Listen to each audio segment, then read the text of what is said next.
Bienvenidos una vez más a este su programa Hablemos de Real Estate con Carlos Amaya. El invitado del día de hoy es Rubén Moscoso. Él tiene una compañía de construcción que se especializa en fix and flip y nos va a estar contando exactamente cómo funciona el proceso desde la A hasta la Z y nos va a dar detalles de cómo hizo para reinventarse cuando el mercado se cayó en el 2008. Un episodio lleno de muy buena información, no se lo pueden perder, escúchelo hasta el final.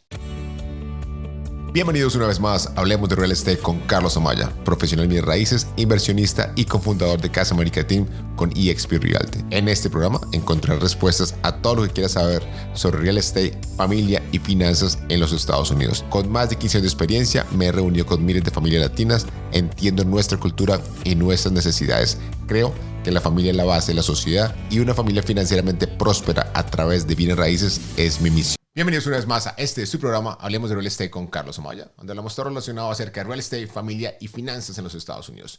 Nuestro invitado del día de hoy, junto con su padre, fundaron la compañía Omega Alpha Construction y The Moscoso Group en 2008, compañías especializadas en renovación de propiedades, tanto en la parte de inversión para fix and flip como para dueños de casa, a donde ellos cuidan cada detalle para trabajar con los más altos estándares y así proveer un producto de alta calidad. Él se considera el visionario del negocio, mientras que el papá se encarga más de la parte operativa. Debido al conocimiento del mercado y a la experiencia de tantos años, logran escoger las propiedades correctas para de esa manera, conseguir los mejores retornos de la inversión en cada proyecto. Él está felizmente casado, tiene 2 hijos, uno de 6 y uno de 2 años. Para mí es un placer y agradeciéndole de antemano a mi amigo Rubén Moscoso. Rubén, ¿cómo estás?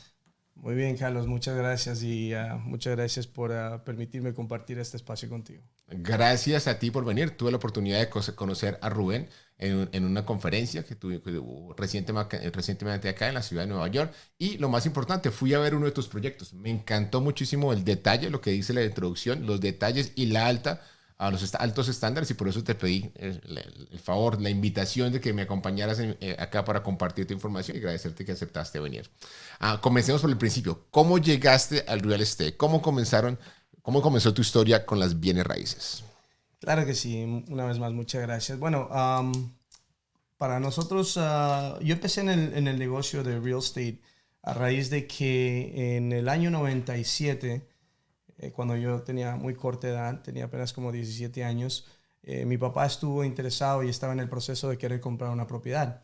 Desafortunadamente, en ese tiempo, la persona que estaba encargada de enseñarnos o aconsejarnos o guiarnos referente a las hipotecas para poder comprar la casa, diría yo que fue un poco egoísta al no querer compartir esa información. Se hace porque éramos hispanos, el señor era un señor italiano. Mi papá tenía, con los conocimientos que tengo ahora, yo sé que él calificaba para poder comprar una propiedad porque tenía los ingresos, tenía buen crédito y tenía una cantidad sustancial de ahorros. Entonces, en ese proceso y por la frustración de no poder comprar propiedad en ese tiempo, yo me acuerdo que tomé la decisión y dije, bueno, me acuerdo decirle a mis padres, yo voy a asegurarme de poder aprender el negocio de hipotecas para poder ayudar a gente a educarlos para que sepan cuál es el proceso de empezar una casa. Y de hecho a los 19 años empecé mi carrera como agente hipotecario. Fue una excelente experiencia. Hice hipotecas por casi 9 años. Okay. Y en ese transcurso pude educar y ayudar a mucha gente a poder comprar propiedades. Me encanta lo que estás diciendo porque esa fue una de las razones por la cual comencé este proyecto. Darme cuenta que aunque estamos en el 2020, todavía hay muchas personas que no logran comprar una propiedad. ¿Por qué? Porque no se encuentran con la persona que le oriente de la manera correcta. Y aún peor, a muchos se compraron de la manera que no debían y por eso el sueño americano se convirtió en una pesadilla. Otra cosa interesante que dijiste ahí, Rubén, es de que tuviste un obstáculo que fue una situación difícil y en vez de dejarte, decir, ¿sabes qué? Comprar casa en este país no vale la pena porque es muy complicado. Tú dijiste, no, mentira, yo quiero poder prepararme, capacitarme y así ayudar a muchas más personas. Entonces, cuéntame qué pasó después de eso. Entonces, 9 años aprendiste a hacer hipotecas, aprendiste todo lo que tiene que ver con la parte de los mortgages acá en Estados Unidos. ¿Y qué pasó después? Bueno, obviamente fue una jornada, por llamarlo de esa manera, una trayectoria muy interesante porque es importante que la gente sepa que en este país los bienes y raíces son cíclicos. Entonces yo tuve la fortuna de poder vivir ese ciclo que fue de mucha bonanza. Okay. Refinances, los bancos empezaron a abrir más guidelines que son prácticamente los requisitos que el banco tiene para poder financiar propiedades. Hay gente que lo usaron de buena manera y hay gente que lo abusaron, y por eso, la crisis del 2008. Claro. Entonces, tuve una buena experiencia en ese tiempo y me encantaba hacer hipotecas, pero después el mercado cambió. Okay. Todas las condiciones cambiaron, entonces me fui en un sub y baja de buenas y malas experiencias y un tiempo de crisis en el 2008. Ok, entonces en el 2008 se cayó el mercado para muchas personas salieron del mercado, ¿ok? ¿Cómo reaccionaste tú a esa caída del mercado? Porque el mercado se cayó para todos. Sí. Y hay personas que tomaron decisiones diferentes. Hay personas que definitivamente salieron de los bienes raíces, de la parte de hipotecas, de vender, de la parte de inversión. ¿Qué hiciste tú? ¿Cuál fue la decisión que tomaste en ese momento y cómo sucedió? Bueno, de hecho, yo tuve esa situación que estaba en una etapa muy buena de mi vida cuando todo estaba yendo excelentemente bien, los ingresos eran impresionantes.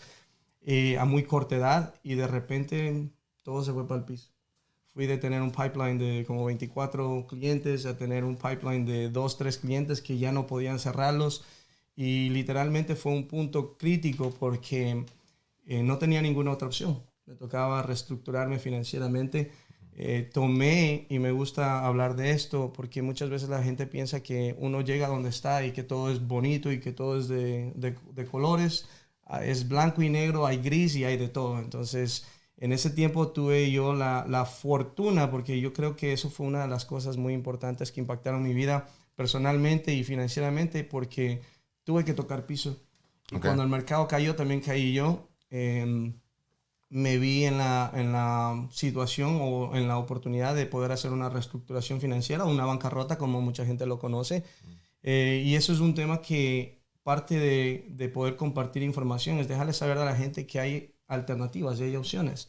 Entonces, en vez de salirme del negocio por completo y decir, bueno, hasta aquí llegué en la parte de lo que es real estate, vi eso como una puerta, una oportunidad. Y cuando cerré la puerta de lo que fueron los mortgages, porque obviamente toda la gente que yo ayudaba era la gente que eran dueños de negocio, y como todos dueños de negocio queremos no reportar todo, entonces los guidelines se complicaban. Sí. Entonces me vi en una posición en la cual todavía seguía ayudando a esas personas, pero en otra capacidad. Okay.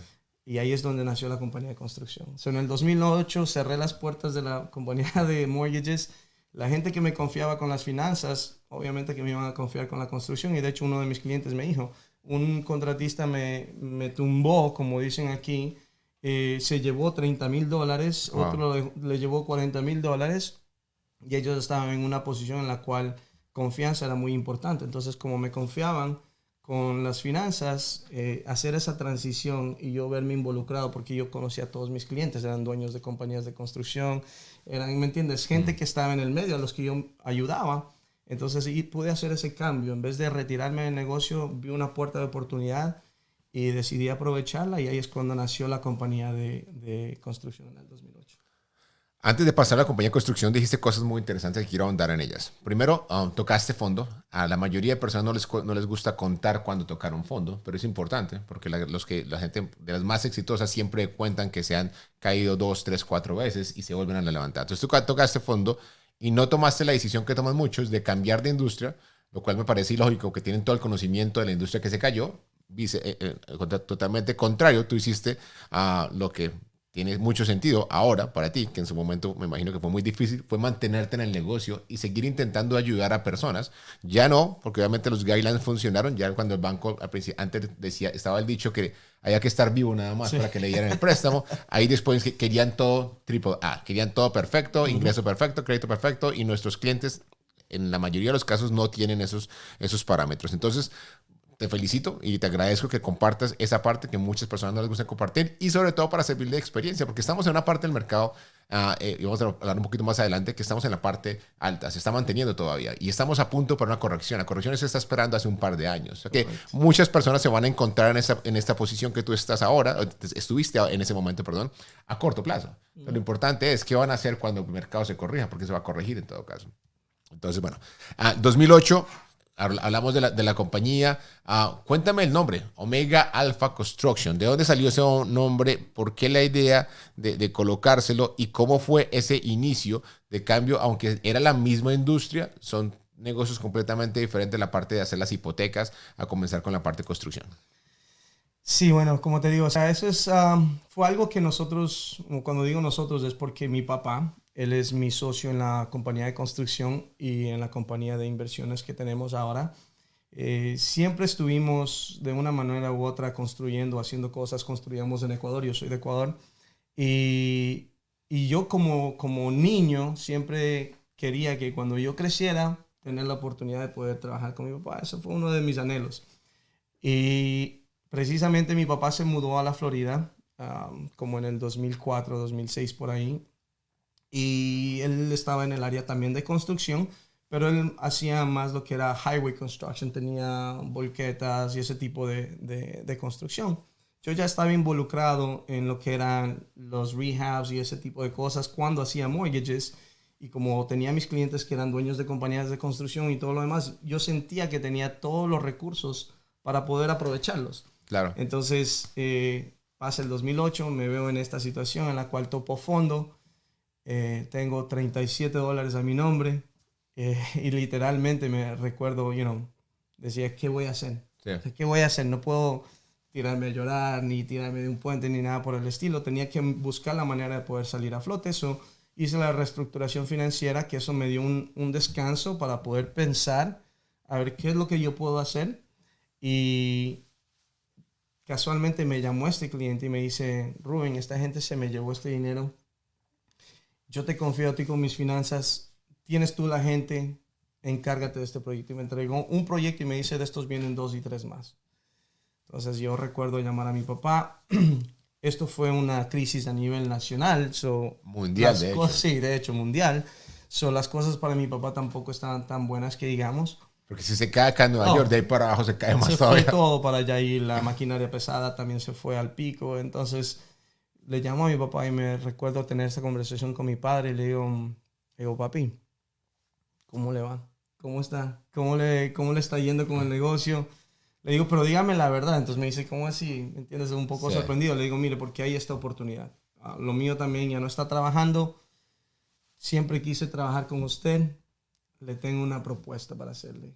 Le botaste un flotador. Sí, literalmente. Le dije, papi, vamos 50-50, ganemos o perdamos. Tengo un contrato por $127,000. Creo que fue el primer contrato.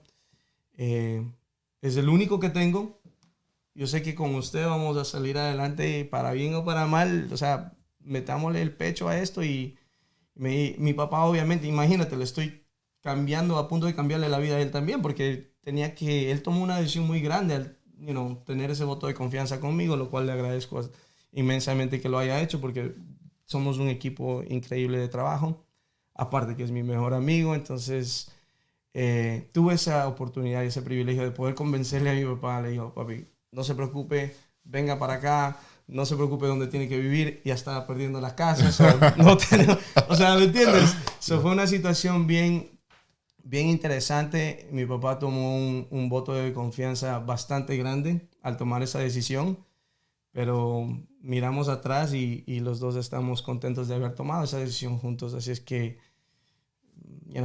ahí nació Omega Alpha. Entonces, ¿por qué Omega Alpha? Que fue tu pregunta inicial. Fue porque en ese tiempo que estábamos prácticamente en crisis, mi papá, me decía, mi hijo, ven, acércate a la iglesia, oremos, él es cristiano.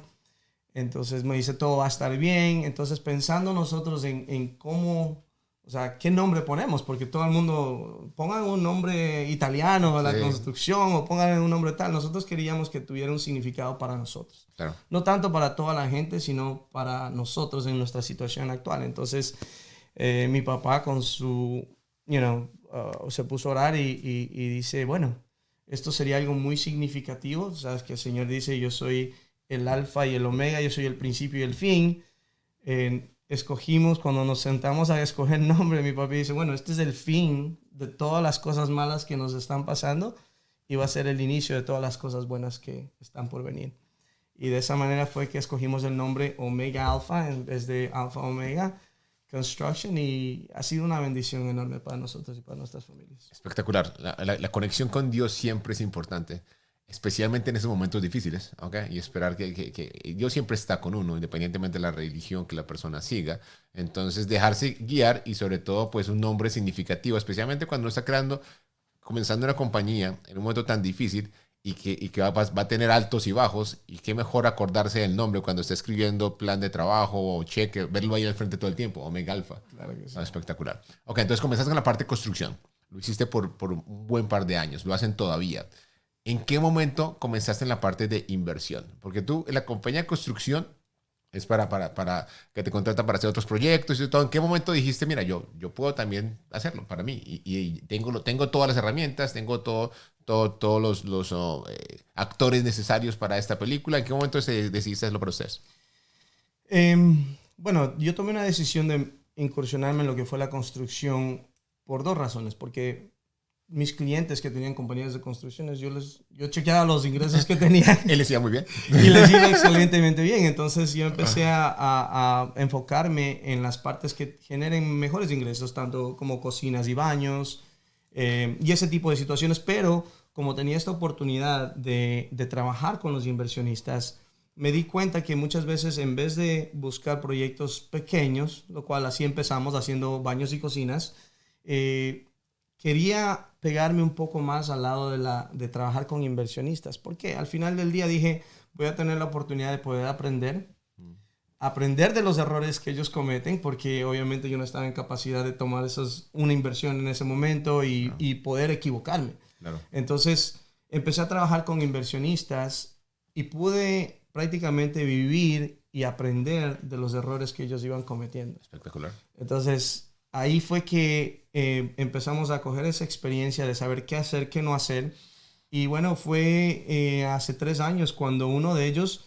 El problema con esto es que muchas veces la gente se vuelve egoísta porque no quieren compartir información como lo que estamos haciendo ahora, ¿me entiendes? Yo espero que la gente que esté afuera o que vean una necesidad de información aprovechen este tipo de cosas y te puedan contactar a ti o a mí para lo que necesiten, ¿me entiendes? Claro.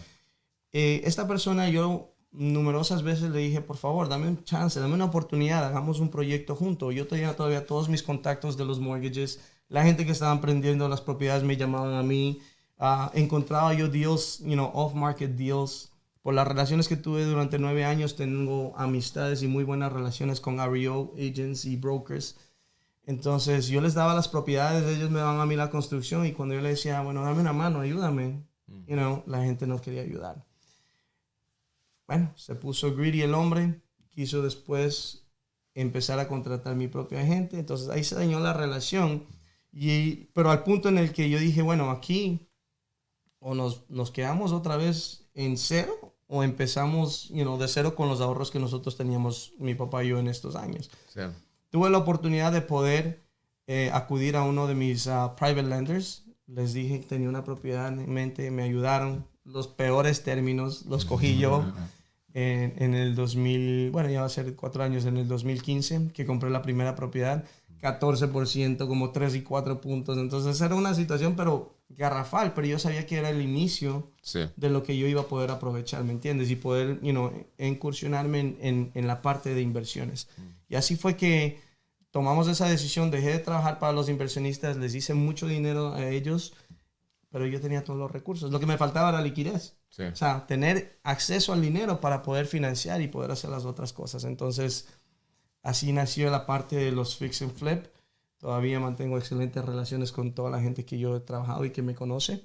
Y por eso es que nosotros ahora damos la oportunidad a gente que quiere aprender o poder invertir, que lo hagan con alguien que ya tiene la capacidad y el conocimiento para poderles guiar y poder tener su primera experiencia. Dijiste algo muy importante, bueno, todo lo que he dicho es importante, pero la parte que a la gente no le gusta compartir la información. Y en la comunidad latina lo vemos todo el tiempo. Queremos guardar la información como el secreto profesional, cuando hoy en día, con todas las redes sociales, con internet, todo, la información está ahí. Sin embargo, algo que veíamos en un evento que vimos recientemente, la información en español en este tipo de tema no es muy amplia. Por eso te agradezco que tú vengas, porque estás en el campo de batalla, como diríamos. No es que tú sabes la teoría, tú sabes la práctica, y esa es la parte más importante. Hablando de práctica y hablando de lo que no sabemos mucho, la gran mayoría que escuchamos este programa, cuéntanos el proceso de fix and flip. Cuéntanos desde cero hasta comienzas con la idea de buscar una propiedad hasta cuando ya la vendes y tienes el retorno de la inversión. ¿Cómo es todo el proceso? Como si no tuviéramos ni idea de nada. Yo creo que lo más importante cuando vas a empezar uno de estos proyectos es hacer bien el homework. Okay. Y yo fui un estudiante de los auctions por un año. Yo literalmente iba todos los viernes al auction. Y era como un niño en un candy store. Porque yo iba a un candy store sin dinero, pero yo hacía toda mi tarea. Entonces, yo tenía acceso a la lista de las propiedades que iban a venderse. Yo me sentaba a hacer todo el análisis, el proyecto, a ver qué es lo que tiene esa propiedad, cuáles son los comparables, ¿me entiendes? Todos los datos respectivos a la propiedad. Y como que si yo fuera o estuviera jugando Monopolio, en mi mente hacía como que iba a invertir y yo sabía cuál era el punto en cual yo podía ya comprar la propiedad y cuando yo tenía que retirarme. Pero yo fui un estudiante del auction por todo un año. Sin dinero. Antes de que sigas, déjame te explico un poco la parte de la subasta. Para la gente que no sepa, acá en Nueva York y New Jersey, todo el Estados Unidos, pero en los estados que nos encontramos, básicamente cuando una persona no puede pagar una propiedad y llega al punto en el que ya el banco la pone en la subasta pública, hay un listado que las personas acceden, que tú estás mencionando, es información pública, y en ese momento llegan y se vende así como la subasta que uno ve en televisión al mejor postor, y tú nos estás diciendo que duraste un año yendo allá sin tener la disponibilidad de comprar en ese momento, pero hiciste la tarea como si estuvieras comprando, yendo por cuánto se estaban yendo las propiedades, cuánto te costó la reparación y viendo si realmente había la posibilidad de un buen negocio. Correcto. Ok, sigue. De eso se trata, o sea, de hacer la tarea. Entonces, cuando tú me preguntas cuál es el proceso es, uno tiene que hacer su tarea completa, mirar los comparables, trabajar con un realtor, trabajar con un contratista, trabajar con alguien que sepa, ¿me entiendes?, del mercado para que pueda tomar una información más educada y más que nada saber si es que es una buena oportunidad de inversión o no. Para mí los proyectos que nosotros tomamos son proyectos de ganancia del momento que estamos comprando. Porque si no compramos lo suficientemente barato, no tenemos espacio a equivocarnos. Antes de que sigas ahí, déjame hacer una intervención. La frase que el dinero se hace en la compra es verdad. El 100%. Dinero no se hace en la venta, se hace en el momento de la 100%. Compra, número uno. Número dos, la cantidad de historias de personas que se meten por tantos programas de televisión, flip this, flip that, y cometen errores. Hace poco yo hablaba con alguien que me decía, Carlos, me compré una propiedad y le metí 150,000, el contratista, lo que tú mencionaste, se me fue el primero, se me fue el segundo, se me fue el tercero, y a duras penas alcancé a vender y me tocó poner dinero en mi bolsillo para vender. Entonces, para evitar eso, hay que primero aprender del negocio, y si no se aprende, buscar personas que ya estén en el negocio, como tú estás diciendo. Yo estoy en la capacidad de ser mentor de personas que quieren aprender del negocio. Y segundo, saber exactamente los números antes de comenzar a querer comprar. Yo he visto mucho que las personas, por el afán de entrar en el negocio, cambian los números, como que se ponen demasiado optimistas para intentar decir, no, sí, eso es un buen deal, y se meten y desafortunadamente se queman. Entonces, hagamos el ejercicio. Se consiguió la casa a un buen precio después de hacer los números. ¿Qué pasa ahí? La casa se compró en la subasta pública, hay gente viviendo ahí. ¿Cómo haces tú de ahí para adelante? Yo te diría que hago mi propia tarea, porque ¿qué sucede? Y en este negocio, si es que tú estás hablando de lo que es fix and flip, hay también muchos wholesalers. Y hay mucha gente que te pinta un negocio, y acuérdate que los negocios a veces es como la belleza, ¿verdad? Está sujeta a quien la está viendo. Así como la discoteca, cuando prenden la luz, ¿qué pasó? Sí. Entonces, si es que tú te dejas llevar por lo que alguien te presenta en papel, acuérdate que la persona que preparó esos números los preparó por su beneficio. Claro. Entonces, esa es la primera regla que yo daría a todo el mundo. O sea, si te traen números perfectos, revísalos y analízalos, o pídeles que te den información de soporte para ver si esos números son reales. ¿A qué me refiero? Por ejemplo, a mí me llegan deals todo el tiempo. Me llaman, Rubén, ¿te interesa esta propiedad? Entonces le digo, claro, mándame los números. Cuando yo llevo los números, digo, ok, ¿cómo llegas a este número? ¿En qué te basas en este número? ¿Tienes un reporte de un contratista que te diga que la construcción es solo esto? Ahora, yo soy dueño de construcción. La ventaja grande que yo tengo es que tengo todo en casa. Que eso es una muy buena ¿Me ventaja. entiendes? Entonces, esa es la diferencia en poder determinar qué transacción es buena. Trabajen con profesionales que les puedan dar el respaldo necesario o trabajen con alguien que sabe qué es lo que está haciendo. Ok, espectacular. Ya encontramos a esas personas, compramos la casa tú compraste la casa en la subasta pública, ya ganaste la oferta. ¿Qué pasa ahí de ahí para adelante? ¿Inquilinos se quedan ahí, dueños de casa? Cuéntanos cómo la parte de tomar posesión de la propiedad y la parte de hacer la renovación. Bueno, de hecho, he comprado una sola propiedad en la subasta y la razón por la cual es porque yo no recomiendo mucho comprar propiedades en subasta porque no sabes a lo que te tienes. Exactamente. De todas las propiedades que nosotros hemos hecho, una sola la compré en subasta y fue porque me dieron la oportunidad de caminar la propiedad antes de comprarla. Okay. Eso no sucede. No, eso no sucede. Eso no sucede. Entonces, ¿qué les quiero recomendar? O sea, yo fui estudiante de la subasta para conocer el proceso. El mercado. Para conocer cuáles los números, qué es lo que se oferta, qué es lo que no se hace, cómo poner los números juntos y todo lo demás. Mas, sin embargo, yo no compro propiedades de subasta. Y mira lo que estás diciendo, Rubén, y quiero hacer hincapié en esto. Tú que tienes la experiencia, estuviste en el mercado haciendo hipotecas por más de 10 años, llevas en el mercado de construcción aproximadamente 12, ¿ok? Son 20 años ahí, y no compras propiedades en subasta. No. Y hay personas que llevan en el mercado 2 semanas, leyeron un libro, fueron a tomar un curso. Allí yo hablaba con alguien y dice, Carlos, fui a tomar un curso, pagué no sé cuántos miles por un fin de semana y compré en subasta y me fue mal. Entonces, yo siempre recomiendo que la subasta es solamente para gente que tenga el conocimiento como el tuyo y aún tú no la compras. Entonces, para ir por el proceso, digamos que ya compraste la propiedad, no fue de subasta, la compraste. Cuéntanos de ahí para adelante cómo es el proceso de hacer el flip, de fix and flip hasta que la vendes. Lo importante para nosotros es mirar cuáles son los comparables. Entonces, si estamos mirando una propiedad que sea de una familia, miramos cuántos son los pies cuadrados de la propiedad existente de una familia. Miramos los comparables dentro del mismo vecindario con 1 o 2 dormitorios más, 1 o 2 dormitorios menos, 1 o 2 dormitorios, baños, adicionales. ¿Por qué? Lo que quiero compartirles es que es muy importante. El proceso que nosotros hacemos es un poquito diferente a lo que la mayoría de inversionistas hacen, porque la mayoría de inversionistas no son dueños de construcción. Exacto. La mayoría de inversionistas no tienen acceso a los recursos que nosotros tenemos. Entonces, por eso es que es un poquito diferente lo que nosotros hacemos con lo que mucha gente hace. Nosotros nos especializamos en forzar plusvalía en las propiedades. Espectacular. Que la gente no sabe. Bueno, no es que no sepan, saben, pero les cuesta mucho más. Entonces, por eso es que nuestro modelo de negocio es muy atractivo para la gente que quiere invertir con nosotros. Pero volviendo a tu pregunta, miramos la propiedad como tal, comparamos pies cuadrados, número de dormitorios, número de baños para saber cuál es nuestro techo. La mayor, profitability que vamos a tener con esa propiedad. O sea, lo máximo que vamos a rendirle esa propiedad si la renovamos como está. Si es que es un caso escenario como un condominio que nosotros compramos, vi que los comparables estaban pero excelentemente buenos con el mismo número de dormitorios, mismo número de baños. Obviamente controlamos nosotros construcción en casa, que esa es una clave, yo creo, una ventaja, pero increíble. Ese es tu diferenciador principal. Correcto, entonces por eso es que nosotros podemos hacer que los deals trabajen sí o no. Claro. ¿Me entiendes? Entonces, pero siempre mantenemos una regla. Entonces, estamos el 75%, para que sepan, esta sería la regla general. Cuando compramos una propiedad, nosotros necesitamos hacer el siguiente cálculo, analizar cuál es el precio de venta, lo que se conoce como el ARV, After Renovation Value, y de ahí nosotros teníamos el 75% y trabajamos los números para atrás.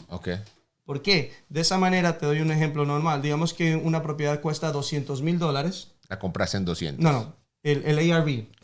Yo la compré en 100. Este es un caso patético. Perfecto. Este es una de las propiedades que nosotros hicimos. Compramos un condominio por $100,000. El ARV me dieron entre 200 a 215,000 dólares. Entonces nosotros trabajamos los números para atrás. Multiplicamos en el mejor caso escenario 215 por 75% y te va a dar un número. Restas los $100,000 de la compra.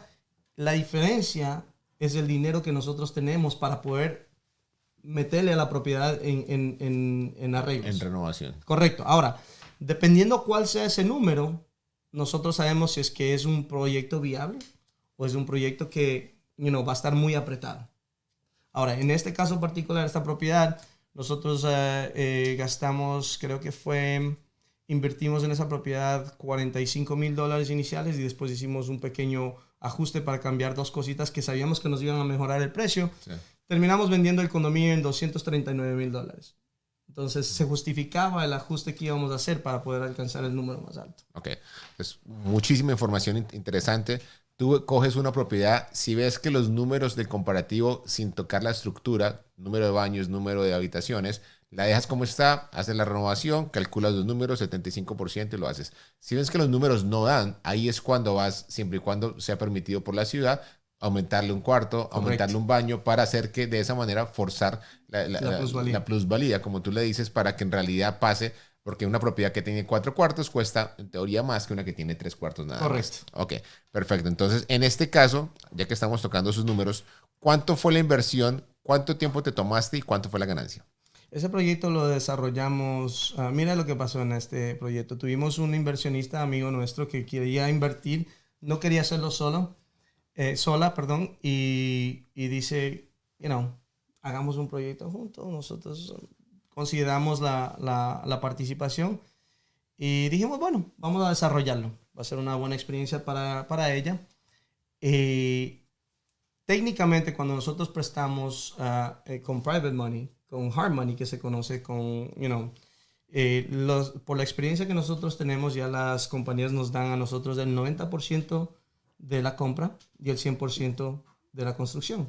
Okay. En este caso en particular... Antes de que sigas ahí, hard money. Para las personas que no sepan qué es hard money, los préstamos convencionales, que son los que los bancos tradicionales hacen, a través de FHA, Fannie Mae, Freddie Mac, tienen ciertos requerimientos que no sirven en la gran mayoría, aparte del 203K, que es el de FHA, para hacer ese tipo de negociaciones. Entonces tienes que ir, generalmente se tiene que ir a donde inversionistas privados, que en inglés se llama hard money, que los términos, como dijiste anteriormente, son elevados en algunos casos, 14%, hay intereses que se consiguen más económicos, dependiendo, obviamente que el interés baja dependiendo qué tanto riesgo, credenciales, y si los niveles de riesgo bajan, pues el interés va a bajar un poco. Así como cuando comenzaste te cobraban el 14 porque no te conocían y no saben que realmente no tenías un historial, ahora muy probablemente los intereses que consigues son mucho más económicos. Entonces, entonces te prestaron para el hard money hasta el 90% y te prestan hasta el 100% de la construcción. Sigue. Correcto. Entonces, en este caso en particular, la compra y construcción fueron $145,000. Ok.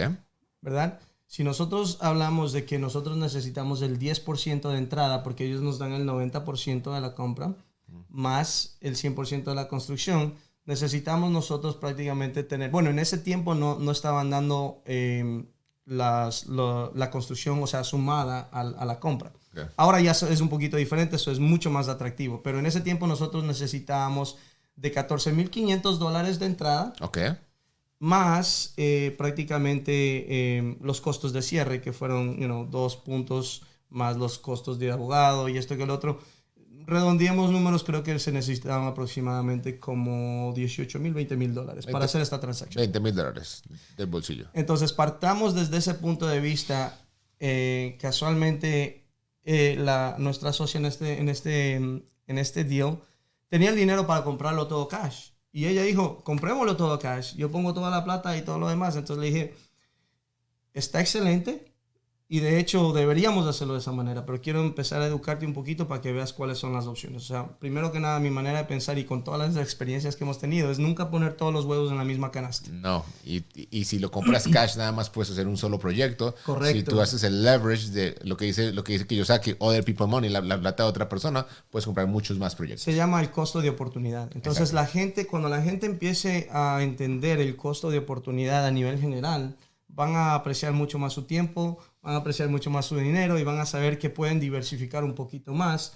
Y de hecho, con la misma cantidad de dinero que ya estaba dispuesto a invertir en este deal, hicimos 2 transacciones. Espectacular. Entonces, en este caso, nosotros terminamos all in como en 165,000 okay, y vendimos en 239. Entonces, partimos ganancias y cada cual, con una inversión de $20,000, prácticamente hubo más de un 100% de retorno en ingresos. Espectacular. Entonces, hicieron aproximadamente como $64,000. Correcto. Okay. ¿Y lo partieron mitad y mitad? Tres partes, porque es mi papá, okay, mi socia y yo. Ok, entonces cada uno salió con $20,000. Un poquito más. Un poquito más de $20,000. ¿Cuánto tiempo se tomó para hacer este proyecto? O sea, ese proyecto nosotros, como era solo maquillaje, lo que le llamamos un cosmetic flip, Ya. nosotros lo ejecutamos en cuestión de 5 o 6 semanas. Ok. Decidimos rentarlo por un año. Espectacular. Entonces, como... Mientras está la deuda con el Sí, Harmony. porque era nada, en $100,000 no es nada el pago Sí. que nosotros teníamos. Nosotros lo rentamos por $1,600. Nuestro mortgage era apenas, creo que fueron, qué sé yo, $600 como mucho. Cada cual tomábamos, aparte de la utilidad que ya ganamos después del año cuando lo vendimos, cada mes cogíamos como $460 cada uno. Ok. Entonces ese es el pago de un carro, la escuela de los hijos o cualquier cosa, ¿me entiendes? Entonces fue una buena experiencia en ese primer proyecto para ella, y cuando hablamos de números, la utilidad fue 100% de retorno en ingreso. Espectacular. Ok. Entonces esta fue una transacción en la cual no tuviste que hacerle cambio a la estructura y que fue mucho más rápido, de 4 a 5 semanas, de 5 a 6 semanas nada más, porque fue algo cosmético, que Correcto. para muchos es difícil, pero para ustedes es fácil, que tienen el equipo. Hablemos de uno que no es tan fácil, uno que tú dices, mira, Carlos, aquí me tocó aumentarle baños, me toca conseguir permisos de la ciudad, me toca traer electricistas, plomeros. Háblame un poquitico, hacer un caso acerca de eso. ¿Cuánto tiempo toma en cuestión del retorno de la inversión? ¿Cómo funciona ahí? La mayoría de los flips que nosotros hacemos, que son de una escala un poco más grande, toman en promedio 6 a 1 año, 6 meses a 1 año. Okay. Y la razón por la cual depende de cuán complejo sea el proyecto. Okay. Como te dije, nos especializamos en forzar el plusvalía en las propiedades, y lo hacemos de 2 maneras. La primera es si es que la propiedad en cuestión tiene ya el footprint, o sea, la base que nosotros necesitamos para trabajar. No necesitamos hacer una extensión, una adición. Lo único que hacemos es que compramos propiedades que son estilo rancho, okay, o estilo capes, que son fáciles de bajarlas a la fundición, y de ahí las levantamos y hacemos 2 pisos. Okay. Entonces, literalmente, si hablamos de una propiedad que tiene 1,000 pies cuadrados y podemos duplicar eso, estamos forzando una plusvalía en una propiedad de 2,000 pies cuadrados. Entonces, siempre buscamos, una cosa muy importante es también trabajar y comprar en lugares donde ustedes se sientan cómodos trabajando. Por ejemplo, nosotros hicimos mucho negocio, y muchos de los inversionistas con los que yo trabajaba les encantaba Jersey City. Jersey City, Union City, Hudson County era pero increíble. Y de hecho se llegó a saturar tanto ese mercado que después ya era imposible trabajar ahí. Tú ahora me ofreces una propiedad en Union City y yo lo corro, porque el proceso y la ciudad es tan complicada de poder trabajar con ellos que no se justifica, ¿me entiendes? Porque retrasan más el proyecto, y acordémonos que en estos préstamos privados estamos pagando un interés muy alto. Exacto. Entonces, algo interesante que dijiste ahí es de que entonces son 6 meses a 1 año en el cual hay que estar pagando los taxes de la propiedad, los intereses que te están cobrando, más el trabajo que tienes que hacer de la construcción. Entonces, hay muchas personas, Rubén, que dicen, no, es que en este momento el mercado está malo y no hay negocios, pero en realidad si tú haces eso y forzas apreciación, como tú dices, la plusvalía, sí se logra conseguir los negocios. ¿Por qué? Porque no estás compitiendo con alguien que está nada más haciendo el cosmético, sino le estás creando un nivel arriba a la propiedad y la estás haciendo más grande. Correcto, y no solamente eso, si partes del principio que hablaba anteriormente de hacer tu tarea y mirar los comparables y mirar lo que se vende, nuestro modo de negocio es más interesante, porque incluso cuando yo veía a la gente que hacía ofertas en propiedades, ellos están haciendo ofertas en propiedades solamente con una visión en mente. Sí. No están abriendo los ojos ni la oportunidad. La manera como mi papá y yo miramos las propiedades es que tenemos un solo chance, una sola oportunidad en esta propiedad. O le damos con toda, o, ¿me entiendes?, hacemos algo que sea quick in and out. Ahora, cabe mencionar que dependiendo del tiempo y cuándo estemos comprando la propiedad, eso también va a determinar si es que la vamos a desarrollar a una escala más grande o a una escala pequeña, porque estamos en un negocio que tenemos que contar con el factor tiempo. Invierno, si vamos a hacer adiciones, no puedo meterme en un proyecto de noviembre a febrero, porque no puedo tirar cemento. O sea, ¿me entiendes? Las condiciones para trabajar van a prolongar el proyecto, y entonces son cosas que hemos venido aprendiendo con el pasar del tiempo, que ahora ya sabemos cómo nos preparamos para el invierno, cómo nos preparamos para la primavera, qué casa tiramos en el verano, qué casa va para la parte del otoño. Entonces esas son cositas importantes que la gente tiene que verlas, porque a mí me presentaron un negocio súper bueno, pero era noviembre. Entonces me dicen, Rubén, tú te especializas en esto, a ti te encanta hacer esto. Le digo, sí, pero ¿en qué mes estamos? Y de hecho, terminé comprando la propiedad, pero la compré $60,000 menos. Oh. Porque le dije, tú no la vas a vender. O sea, la persona que quiera desarrollarla de esta manera no va a poder hacerla hasta febrero o marzo. ¿Quién carga la propiedad? Noviembre, diciembre, enero, febrero. Son 5 o 6 meses en un mortgage de $3,000, $4,000. Que generalmente se puede llevar muy fácilmente todas las ganancias ahí. Correcto, entonces esto hay que mirar en todos los factores, ¿me entiendes? O sea, hay que mirar todas las circunstancias para poder determinar, ok, este es un buen deal o este deal no tiene sentido hasta el próximo año. Y a veces eso te da la capacidad de poder negociar, como en este caso que lo cogimos, pudimos ejecutarlo porque como somos dueños de construcción sabemos que podemos tirar concreto con un aditivo, que podemos, ¿me entiendes? Pero ya es algo que nosotros estamos dispuestos a hacerlo. Si contratas a alguien más, dicen, no, yo no trabajo en el free. Sí. Una de las cosas que has mencionado varias veces, nosotros hacemos, una de las situaciones más difíciles y de esta parte de Fix and Flip son la parte de los contratistas. ¿Okay? Es muy pocas las historias positivas de gente que me diga, no, yo estoy feliz con mi contratista. ¿Por qué? Porque generalmente, desde el punto de vista de la persona que utiliza contratistas, toman varios proyectos a la misma vez, te cogen el dinero, como el señor que tú me dijiste, se llevan el dinero o no se lo llevan, pero se demoran mucho más tiempo. Si eran 3 meses, se demoraron 6 meses y ahí se fue la ganancia. ¿Cómo has hecho tú para poder mantener ese buen nombre y ese equilibrio de hacer tus proyectos y los proyectos de otros contratistas, inversionistas que tú conoces y que te siguen contratando versus dedicarte solamente a hacer lo tuyo? De hecho, lo que nosotros tratamos de hacer es lidiar con el público en general es un poquito más complicado, complejo que manejar este tipo de spec homes que se llaman. Sí. Porque, ¿qué sucede? Yo creo que al contrario de tener que lidiar con 20 diferentes clientes y nosotros centralizar nuestra operación con mi papá en lo que es los proyectos que nosotros hacemos y también selectivamente coger clientes que queremos trabajar con ellos, es poder ofrecerles a ellos los recursos que nosotros hemos logrado conseguir por el volumen que nosotros manejamos en construcción. Porque, ¿qué sucede? Tú te llaman a hacer un baño y la gente dice, oye, no, yo quiero hacer un baño, vino tal persona, me dio un quote de $10,000, vino alguien más, me dio un quote de $16,000. O sea, ¿cuál es la diferencia? La diferencia en construcción siempre son los acabados. Sí. Entonces, nosotros hemos podido mantenernos y poder trabajar bien con la gente, es porque a diferencia del contratista general que te ofrece todo, rental grade y de ahí todo es un upgrade, yo te digo, ok, dame una idea de lo que te gustaría poner en la propiedad para poder saber qué colores están trabajando y después le digo, ok, mira y chequéate estas 3 propiedades. Entonces cuando van a ver las propiedades dicen, wow, pero eso es muy caro o eso, no. Si a ti te gusta esto, nosotros vamos a incluir todo este tipo de acabados dentro de del mismo precio. Entonces ya tienen una idea, porque el problema con la gente es que van a escoger color. A veces hemos pintado propiedades y llegan y dicen, oh, pero es que ese no es el color que queremos. Le digo, mi señor está aquí con su firma, que este es el color que usted escogió. No me gusta, ok, tiene que pagar para cambiarlo. Entonces el problema es ese, la gente y el consumidor normal se enfoca en esa cosa personal, o sea, y es un poquito difícil romper eso de ahí, ¿me entiendes? De hecho, con nuestros socios que vienen a trabajar con nosotros, yo les digo, ok, esto es un negocio. Sí. O sea, esto es un negocio, vamos a tratarlo como un negocio. Déjalo parte personal.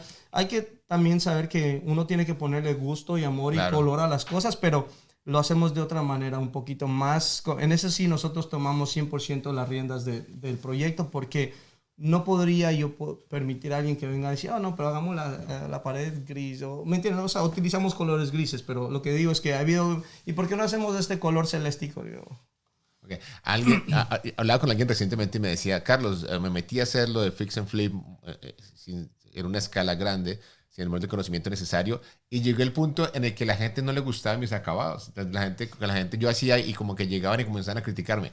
En la parte que hicimos de la introducción del programa, decías, tú construyes cada casa pensando lo que quiere el cliente. ¿Cómo haces tú para no ponerle tu toque personal y colocar la pared de este color y siendo que en realidad a la gente que va a comprar no le gusta ese color? ¿Cómo haces para ponerte en los zapatos de las personas y realmente que los acabados, el color y todo sea del agrado de ellos y no que la compren y que tienen que cambiarlo o que aún peor, que no la compren porque no les gusta?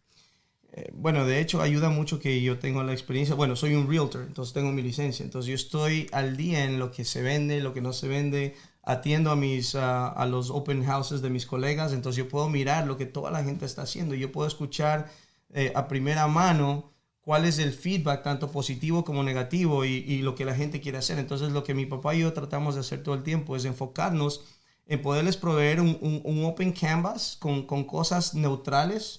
¿Me entiendes? Que la gente, si deciden mañana cambiar otra pared o hacer una pared de acento, no tienen que pintar toda la casa.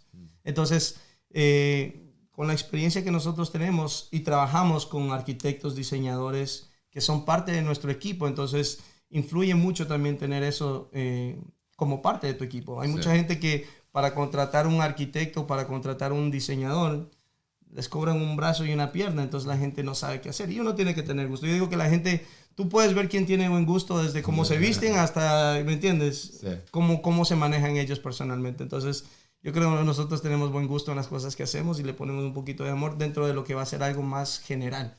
Algo que dijiste clave es de que cuando haces los números sabes exactamente con cuánto cuentas para hacer que el negocio realmente funcione. Uh-huh. Una de las quejas que generalmente escucha uno, la gente que hace fix and flip, es que yo renové de más, hice más de lo que debía haber hecho, le metí más acabados de los que necesitaba y por eso la ganancia fue menor. Okay. Es lo que te acabo de decir, hay que dejarlo personal y lo del negocio aparte, porque ¿qué sucede? Y me pasa a mí también. Claro. A veces uno dice, uy, pero es que esto quedaría más bonito con este chandelier, pero el chandelier cuesta $500 más, sí sería más bonito, pero el que habíamos pactado es el que va. Es el que va. Entonces, ahí es donde tienes que separar la parte personal con la del negocio. Porque uno no puede...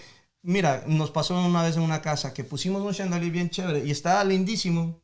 Y la persona que entraba en la casa dice, oh, no me gusta el chandelier. Nosotros nos regresamos a ver... o sea, después de que pagamos más.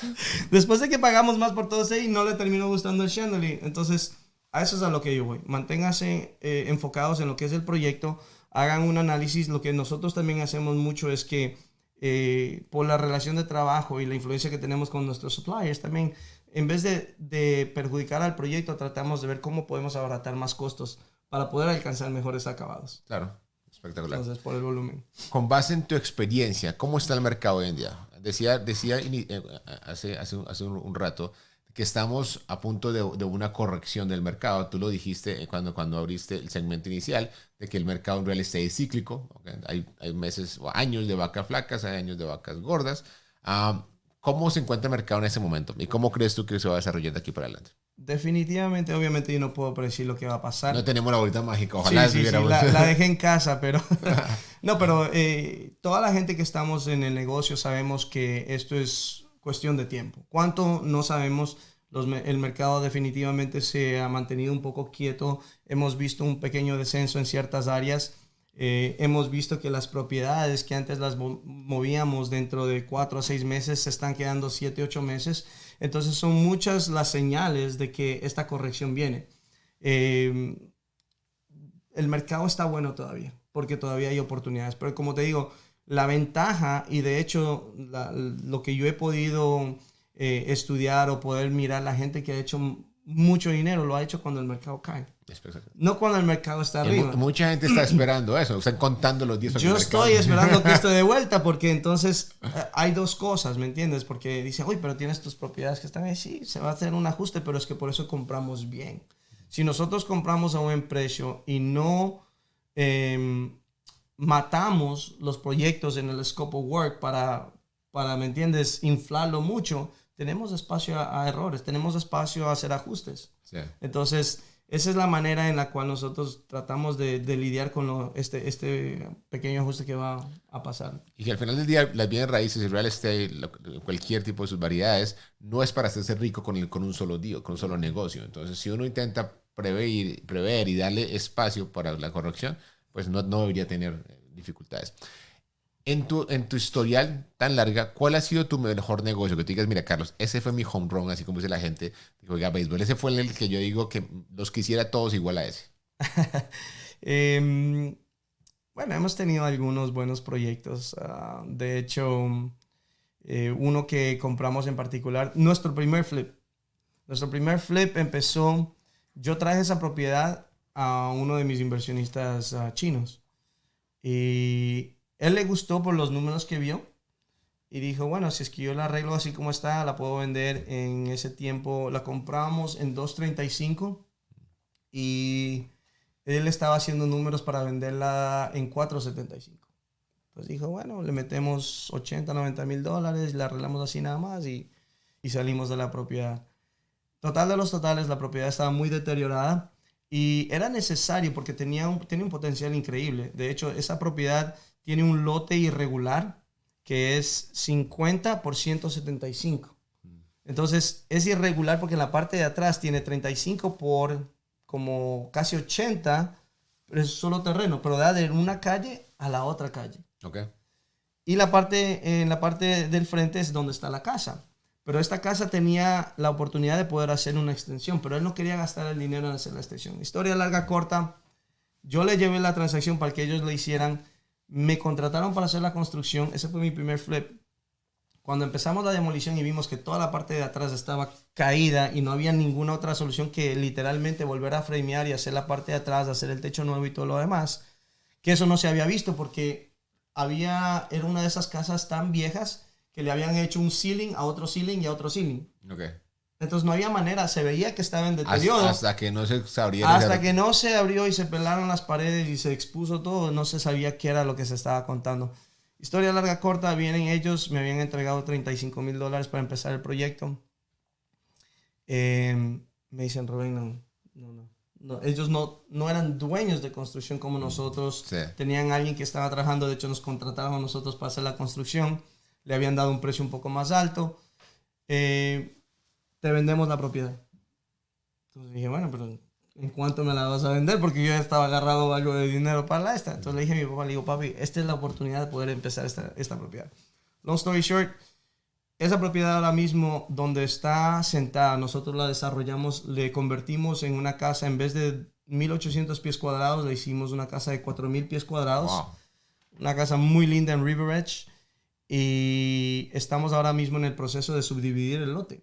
Wow. Porque yo puedo subdividir el lote, puedo construir una casa en la parte de atrás. Sí. Entonces, cuando hablamos de qué casa ha sido, cuál ha sido el mejor proyecto, nos ha costado lágrimas porque no te puedes imaginar las variantes, estaba en una calle comercial, pero al final del día, o sea, eso es lo que uno hace, ¿me entiendes? Pude haberla vendido mucho más antes, pero hubiera perdido todas esas oportunidades de poder hacer algo más. Ahora subdividir el lote, puedo hacer una propiedad que fácilmente se vende en $6,500. Esta casa ahora mismo cuesta $1 millón. Ok, entonces tenías un diamante en bruto, sí, básicamente. 100%. Entonces le quitaste toda la tierra al lado y lo vas a ahí y lo vas a subdividir para tener 2 diamantes ahora. Entonces ese fue el mejor clave, lo que dijiste, que te ha costado sudor y lágrimas, porque quiere decirte que la gente ve el resultado final. Si tú das los números, la compré en 200, te cuesta $1 millón. Oh, qué buenísimo. No, pero también hay que tener la experiencia para hacerlo. Ese fue el mejor negocio. Ahora hablemos del peor. ¿Cuál fue el peor? Hay que hablar de lo bueno, lo bonito y lo feo. ¿Cuál fue el peor que tú digas, Carlos? En ese sí me quemé. Bueno, de hecho tenemos un proyecto que ya pasó el año. Excelente propiedad también. Lo que pasa es que... Como todos los hijos, se quiere a todos. No, lo que pasa es que uno puede mirar las cosas como algo bueno o algo malo, ¿me entiendes? Entonces yo siempre trato de ser muy optimista con las cosas y lo veo desde otro punto de vista. Compramos una propiedad en Howard, la cual vamos a hacer una adición. Y vamos a hacer una adición at a level en el footing and foundation existing. O sea, íbamos a mantener todo lo que era la fundición de la casa, los cimientos, porque... Esa fue lo que el arquitecto propuso. Anyways, cuando empezamos a hacer la parte de la adición, esta casa era una casa, creo que early 1900s, o sea, fue construida a los inicios de 1900, entonces bastante vieja. Y el problema de este negocio es que uno realmente no sabe con qué se va a topar hasta que no empieza a trabajar. Hasta y por que eso, rompe paredes, no sabe. Correcto, entonces por eso es que siempre uno tiene que dejar un espacio para, muertos y heridos, como decimos nosotros. Pero en este caso pasó de muertos a heridos porque ya cambió completamente de ser un proyecto de renovación, adición, a hacer construcción nueva. Entonces, pero ahí vinieron un poco de tropiezos y un poco de factores que sería bueno compartirlos para que la gente sepa qué puede hacer cuando algo de esto suceda. Dale. Para empezar, cuando empezamos a hacer la renovación, tratamos de amarrar la fundición nueva con la fundición vieja.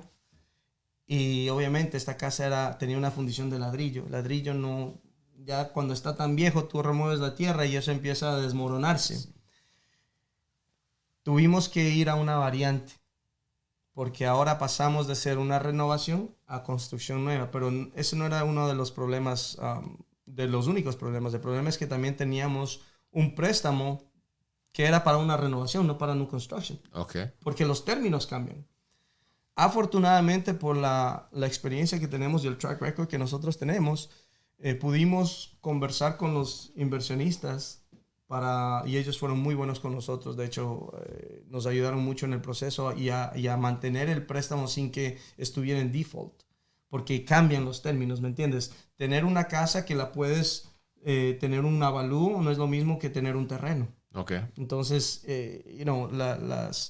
la manera como ellos pusieron ese deal, o sea, también les ponía a ellos en una situación bastante incómoda con la gente que estaba respaldando ese dinero. Entonces, eso te podría decir que fue uno de los proyectos que ha sido un poquito como el patito feo de lo que nos ha pasado, porque tuvimos que hacer muchos ajustes, se ha pagado un año ya de ingresos, pero el lado positivo de esto es que al tumbar la casa, pudimos reubicar la casa moviéndola 25 pies del otro lado. Estamos haciendo una propiedad mucho más atractiva. El terreno es inmensamente grande, son casi 3 hectáreas de terreno. Okay. Pero la propiedad existente estaba muy pegada al otro terreno. Entonces, sí iba a tener una plusvalía por lo que era la propiedad como tal, pero lo que se llama el curb appeal, y por ejemplo, si tú te vas a gastar, $1 millón y pico en una propiedad, quieres que no estés tan cerca del vecino. Entonces, eso fue lo bueno y lo malo. Pudimos reubicar la propiedad, moverla, y pasó de ser un proyecto de tener que... La compramos en 425, íbamos a hacer una renovación inicial de $250,000. Ahora, como new construction, estamos haciendo una casa nueva con un basement ya no de 7 pies y pico, o sea, casi 7 pies y algo, 7 pies 3 pulgadas. Ahora tenemos un basement de 8 o 9 pies. Wow. Son mucho más acogedor. Son 6,000 pies cuadrados y en vez de venderla por $800,000, $900,000, ahora tenemos comparables de 1.5 a 1.8. Okay. Entonces, al final del día, pudimos ajustar los números. Claro que ahora tenemos que poner $250,000 más al proyecto, inyectarlos, pero ¿es eso o perdíamos la transacción? ¿Me entiendes? Son maneras que uno tiene que mirar, saber qué hacer para poder buscarle la mejor solución al problema. Ese patito feo, eventualmente, si te pregunto en un año o cuando terminen de construir, se va a convertir en un cisne. Oh, sí, definitivamente. O sea, vamos a poder recuperar toda la plata que hemos invertido más lo que se le va a ganar. Ok. Entonces, algo que he notado en la conversación que tenemos, bueno, antes también, pero intenta siempre ver lo positivo a las situaciones, ¿okay? Sacar lo mejor posible. Y en este caso, no dejarse hundir. Igual no lo hiciste cuando el mercado se cayó en el 2008. Y en este negocio que parecía que fuera malo, pero los estás intentando voltear para que se convierta en bueno. ¿Qué consejo le darías tú, debido a la experiencia que tienes, a las personas que nos están escuchando y que ven todas esas en televisión o te escuchan a ti y lo único que han escuchado es que compraste una casa en 200,000 y la vendiste en $1 millón, o la puedes vender en $1 millón, que quieren entrar en el mercado del fix and flip? Entonces, okay, eso es lo que yo le recomendaría hacer. Mi recomendación para la gente que nos está escuchando es que hagan bien su tarea, que se informen bien, porque yo digo, o sea, para poder desarrollar un negocio no es solamente, yo tengo el dinero, porque a mí me llega a veces gente que son hasta prepotentes. Pero es que yo tengo la plata. Le digo, sí, pero tu dinero no sirve si es que, o sea, ¿me entiendes? Como te digo, yo tengo una actitud tan positiva que a veces para mí las energías son más importantes que cualquier otra cosa. Claro. Y he tenido gente que me dicen, bueno, yo tengo $500,000, gracias, y en este momento no estamos. ¿Me entiendes? O sea, primero que nada, actitud. Segundo, que las personas que estén buscando entrar en el negocio hagan su tarea, si trabajaron fuerte para tener ese dinero o tuvieron algún negocio que les produjo ese dinero, esa plática fue muy buena, muy bien invertida, muy bien ganada. Asegúrense de que chequen todas las cosas, ¿me entiendes? O sea, y trabajen con alguien que tenga experiencia o trabajen, consulten muchos profesionales. A veces me decían, ¿cómo consigues propiedades? Yo tengo muchas amistades. Entonces, a pesar que soy un realtor, yo no trato de agarrar todo, ¿me entiendes? A mí me traes, tú eres un realtor y me dices, tengo una propiedad, listo, tú me representas. Entonces, yo creo que eso va más allá de que, oh, no, este man quiere agarrar todo. Claro. ¿No? Entonces, eso es algo clave también. No intentas abarcar todo, sino que estás intentando crear relaciones. Correcto. Lo que pasa es que mi tiempo también, mi papá y yo somos dos personas, no podemos estar, nosotros manejamos de 2 a 6 proyectos a la vez, siempre, o sea, si está vendiendo una propiedad, estamos comprando otra, pero siempre mantenemos por lo menos 4 o 6 propiedades que estamos trabajándolas, entonces no puedo estar yo en todo lado. Ok, entonces tienes que comenzar a aprender a delegar o si no te queda mucho más difícil. Correcto.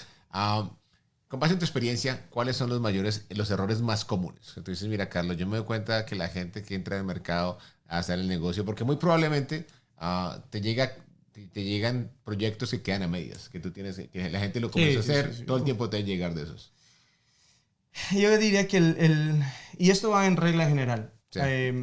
no hagan caso a la gente que no sabe. O sea, si usted está enfermo, va al doctor. No vaya donde el amigo que piensa que es doctor o que piensa que... Porque muchas veces llegan personas y me dicen, no, es que mi amigo me dijo que esto le iba a hacer. Le digo, ok, ¿cuáles son las credenciales de su amigo? Y no necesariamente por hacerlo de menos, sino porque la gente se dé cuenta de que si no están trabajando con un profesional, yo no escucho a nadie. O sea, déjame retractarme en eso. Yo escucho a todo el mundo, pero hago caso a las personas que yo sé que puedo hacerles caso. ¿Me entiendes? Claro. Entonces, esa sería mi recomendación. O sea, zapatero a su zapato. Si usted es un duro vendiendo carnes, entonces sea un duro vendiendo carnes. Pero si eso le da dinero para invertir, asóciese con alguien que sepa lo que está haciendo. Y eso que acabaste de decir es clave y las personas que nos están escuchando deberían repetirlo varias veces porque yo también tuve la misma experiencia. Gente que me decía, no, le dábamos un consejo y venían con algo completamente diferente. Y dice, ¿quién te recomendó? Mi tío. ¿Mi tío qué hace? Todas las profesiones son buenas. Carnicero, panadero, tiene una bodega, pero no tenía ninguna inversión en real estate, no tenía ni idea acerca de la parte de las estructuras de los negocios y por eso cometían malas decisiones. Entonces, yo sé que tu tiempo es valioso, ya por ahí vi que te estás sonando el teléfono, entonces vamos a llegar a la parte final del programa.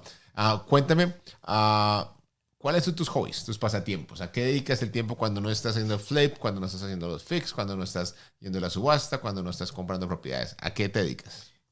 Me encanta mucho manejar motos, hago enduro. ¿Oh, de verdad? Sí, tengo un par de moticos que hacemos enduro, me gusta paintball. De hecho, tengo muchas cosas que me gustaría hacer, lo que me falta es tiempo. Juego ping-pong. ¿Oh, sí? Sí, me gusta jugar ping-pong. Y estudio artes marciales. Me desestreso mucho, entrenando y tratando de mantenerme en forma. En forma, ok. Entonces, paintball, juegas ping-pong y lo de las motos. Sí, las motos. Eso prácticamente no queda mayor tiempo en compartir tiempo con la familia, mis hijos. A mí eso es me llena mucho. Y me gusta, pero si es que puedo escaparme, me escapo a montar moto, a hacer enduro o a jugar ping pong o ir a hacer paintball. Espectacular, tenemos que jugar paintball. No, de una. Ok, ¿qué libro recomiendas? Dame un libro y una película que tú me dices, Carlos, ¿sabes que ese libro que yo me leí o escuché o esa película que vi me gustaría recomendar para que las personas la vieran y por qué? De hecho, uno de los libros tal vez uno de los pocos libros que lo he leído más de una vez, ha sido el de Anthony Hopkins, How to Master the Art of Selling. Ok. Y yo digo que la vida en sí es una vida que uno tiene que saber cómo vender, pero no necesariamente saber cómo vender, sino saber cómo entender a las personas y cómo controlar conversaciones, porque muchas veces el mejor vendedor no es como los vendedores de carro. Hay muchos que son buenos, pero la mayoría ya sabemos a lo que nos atenemos. Sí. No se trata de vender, se trata de poder informar a la gente y de poder entender las necesidades. Ese es un libro que a mí me marcó y te digo que fue uno de los pocos libros que los llegué a leer completamente. Desafortunadamente no tengo ese buen hábito de leer todo el tiempo, pero ese es un libro que definitivamente me marcó porque aprendí mucho de él. Es curioso que menciones ese libro antes de que pases a la película. Hay gente que dice, a mí no me gusta vender.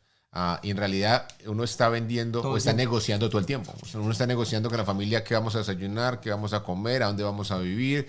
En toda situación de nuestra vida estamos negociando, independientemente si usted ejerce las ventas como profesión o no. O sea, me encantó esa y las relaciones también, porque todos, claro. La esposa le dice, bueno, ¿qué vamos a hacer ahora? ¿Y por qué no cocinamos?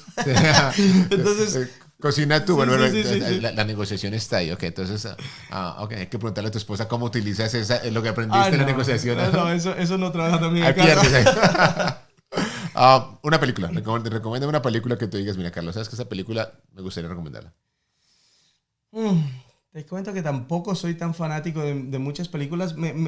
A mí me gustan películas que me diviertan. Puede ser que te diviertan.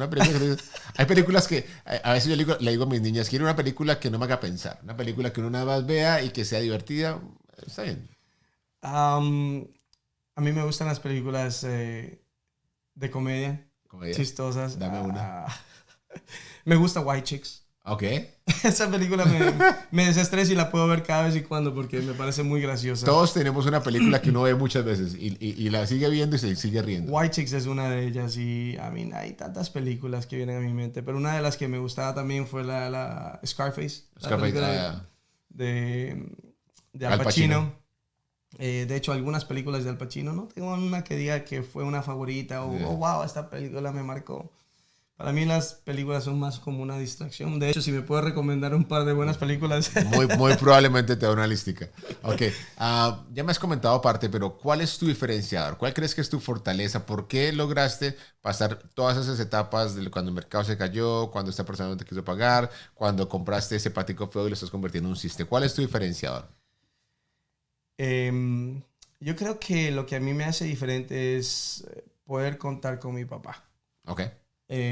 Porque yo creo que podemos, soy una fusión de lo nuevo con lo viejo, por llamarlo de esa manera. Mi padre es una persona muy espectacular. Él tiene una experiencia, es muy sabio.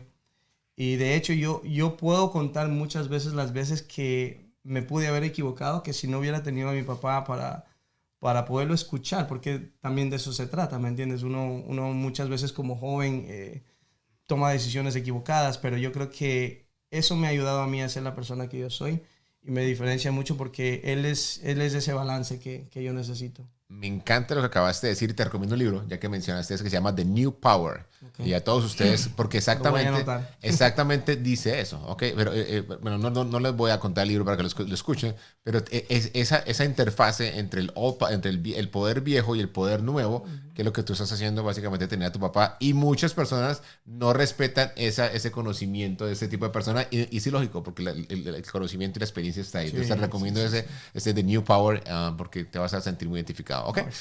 ¿A dónde te pueden encontrar las personas? Digamos que te escucharon y dicen, que yo quiero aprender un poco más, o quiero seguir lo que está haciendo, o ver los proyectos que él está realizando, o quiero invertir. Y me parecería interesante por lo como se mostró y con la información que dio. ¿A dónde te pueden encontrar? Pueden contactarme en mi celular, es el 201-895-5150. Me mandan un mensajito de texto, si no los puedo contestar inmediatamente.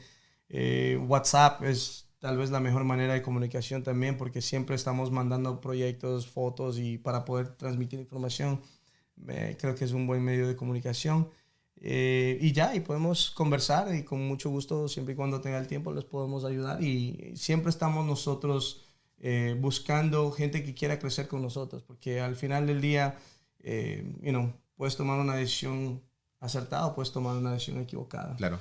Y si podemos por lo menos influenciar positivamente o alguien está a punto de mirar un negocio o tiene una consulta, quiere decirme qué te parece este negocio, muchas veces siempre es bueno tener una segunda opinión, que es lo que te decía mi papá. Mi papá siempre está, yo tengo una idea y a pesar que yo ya sé qué es lo que quiero hacer, yo siempre le consulto a mi papá.